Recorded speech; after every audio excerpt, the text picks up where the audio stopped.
better. We've got a beautiful, cool, rainy-ish day here. Don't get many of those, and so when they do come along, you kind of enjoy them, especially this time of year. Love the sunshine, but the heat, sometimes it's nice to have a break. Today, we're going to talk about 3 things that you can do that are pretty simple to improve your knives. Now, simple is not necessarily the same thing as easy, but once you understand the concept, which is simple, then you can begin to implement them. So, these are things that I have seen over and over with newer, like beginner to intermediate knife makers.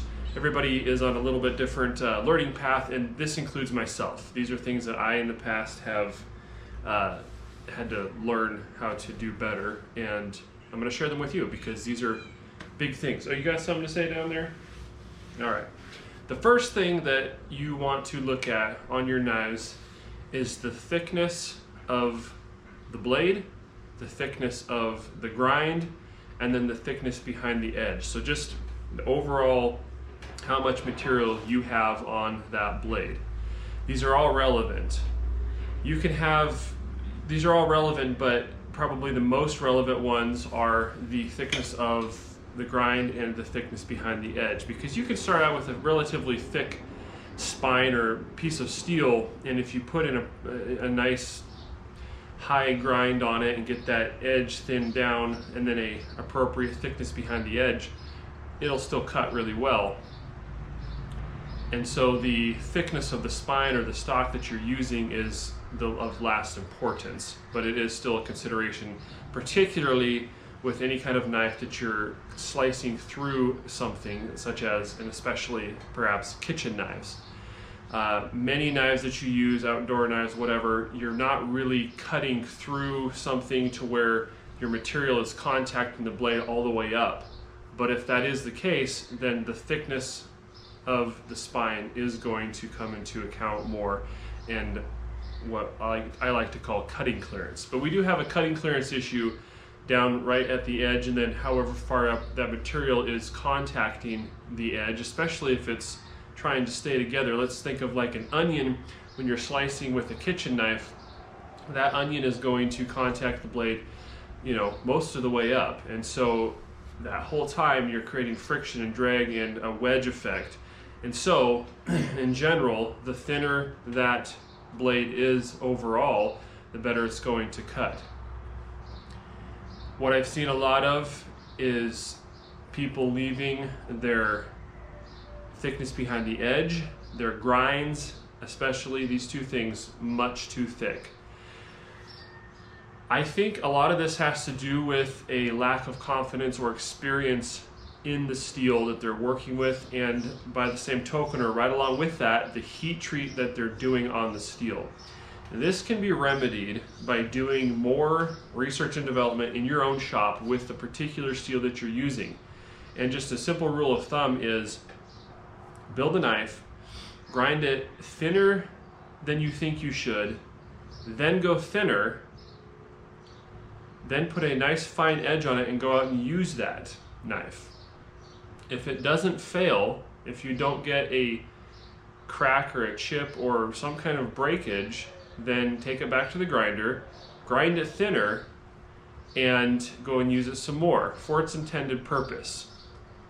If you do this, you will probably see, and I say probably because the other part of this is the heat treat, we'll get to that in a minute, you will probably see how much that steel is actually capable of within that intended use, and you'll be able to make your blades cut much better because you're going to take off all that excess material, because you realize that you don't need it.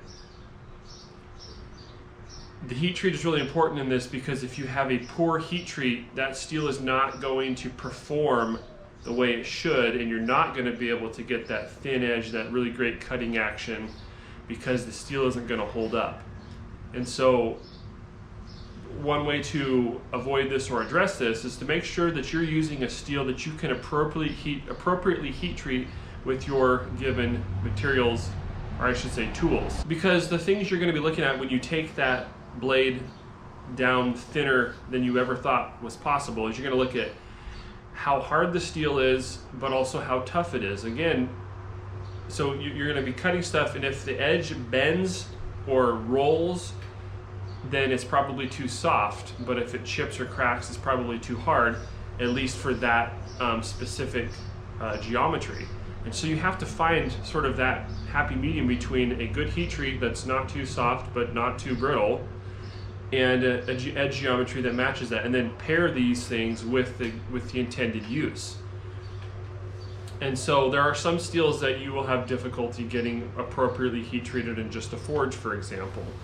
And by the same token, the common steels that people use to heat treat in a forge, like 1084 and things like this, you have to be careful that you don't ruin any kind of steel by getting it too hot, and that can be easy to do in a forge as well. So yes, there is a lot of technicality and skill involved in this, but if you're careful with your heat treat and try to pair a steel with your given ability and tools to get the best heat treat possible, take that knife, go make it as thin as you thought you could and then thinner, go out and use it.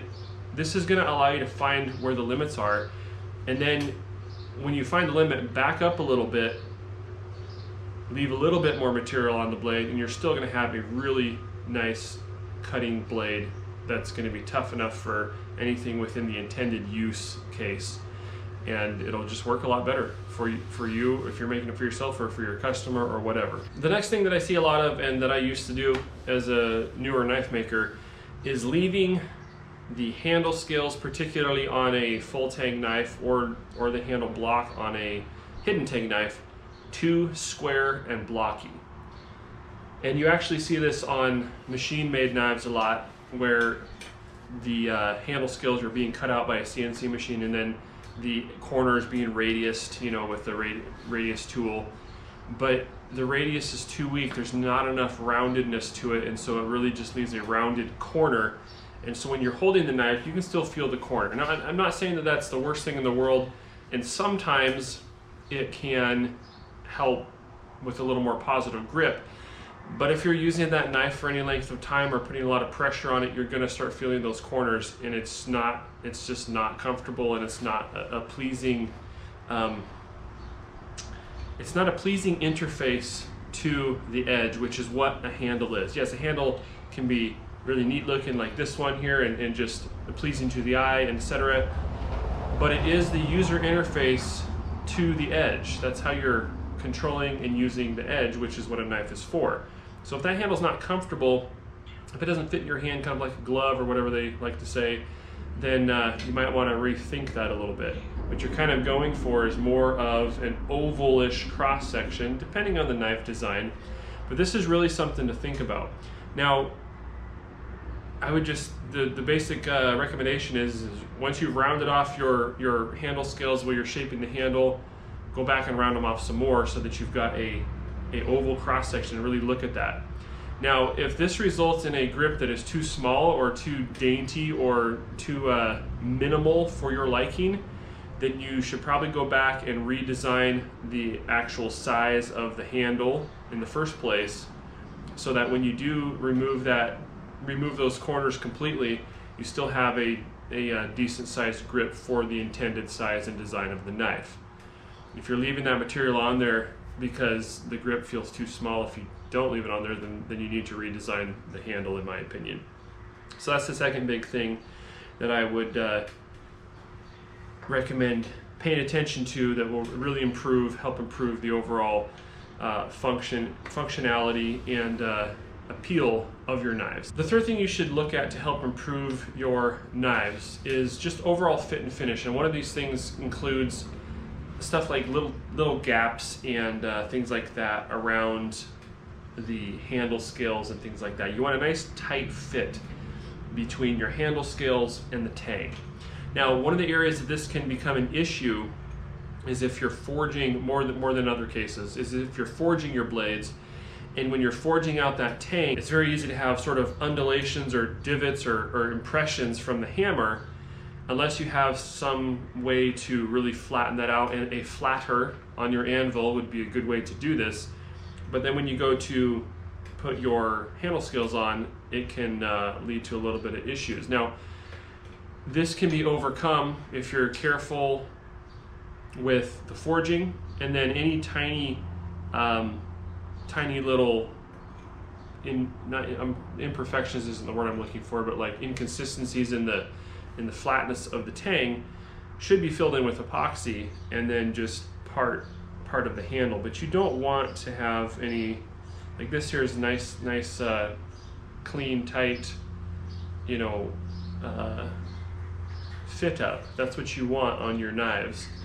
And so working to keep that tang nice and flat. If you're forging, this is especially where it comes in. But you have to be careful when you're doing final grinding and things like that, that you're not rounding off the corners of your tang where the handle scale is going to meet up to. You have to be careful that you don't just grind it unevenly. So these are all things to pay attention to, because you want a nice flat surface as much as possible for these handle scales to go onto.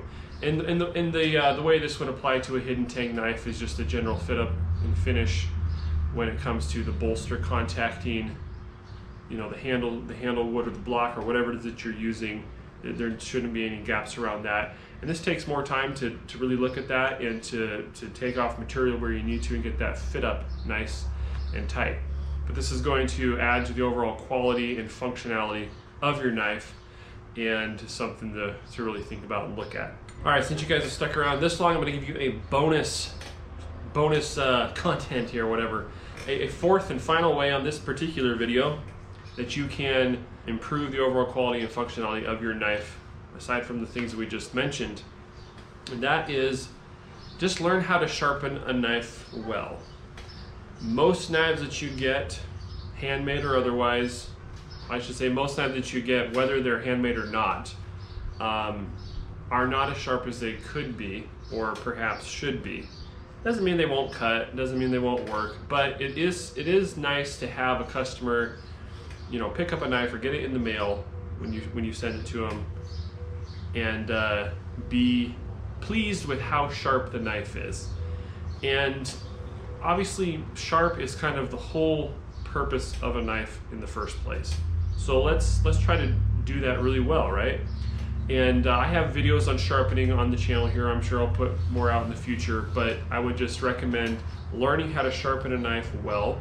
And my basic method for that is using some kind of stone or diamond plate. It doesn't really matter which exactly, they both do essentially the same thing. That's what I like to use. After I put the initial bevel on with a 220 grit belt, you gotta be careful, watch what you're doing, put a nice bevel on there, make sure that your thickness behind the edge is appropriate. And then once that bevel's on there, you've got a rough starting point to put that edge on the knife. And so I'll go up to about 1200 grit, you know, from a coarse stone to a finer stone, and then I'll strop. And the strop that I use is just a piece of leather with some polish compound on it. I like to use Mother's brand aluminum and mag polish. That's what I use. It works really well. And get a hair popping edge on that thing, and it just makes for a better knife. So that's it, guys. I hope this helped you out. Appreciate you watching. See you on the next video.